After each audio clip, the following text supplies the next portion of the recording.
ज्या योजना आमच्या सरकारने जाहीर केल्या होत्या, लाडकी बहीण योजना असेल, अन्नपूर्णा योजना असेल, बळीराजा वीज सवलत असेल, इतरही ज्या योजना आहेत, या सुरू ठेवण्यासाठी जी आर्थिक तरतूद लागते ती तरतूद देखील पुरवणी मागण्यांमध्ये मंजूर केली।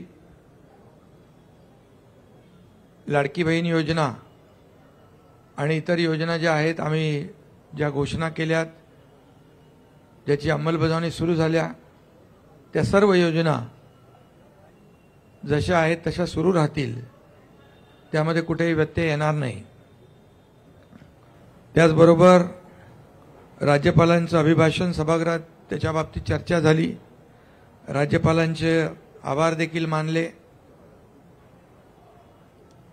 आणि मुख्यमंत्री महोदयांनी विदर्भामध्ये अधिवेशन असल्यामुळे विदर्भातल्या अनेक प्रकल्पांना देखील आम्ही न्याय दिलेलाच आहे। यापूर्वी 20,000 रुपये धानाला बोनस देण्याचा निर्णय देखील मुख्यमंत्री महोदयांनी घेतला,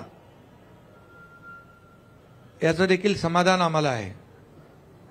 आणि आमचं सरकार जे आहे सर्वसामान्यांचं सरकार आहे, सर्वांना सोबत घेऊन जाणारं आहे आणि मागच्या महायुती सरकारचा जो वेग होता, जी गती होती, त्याला आणखी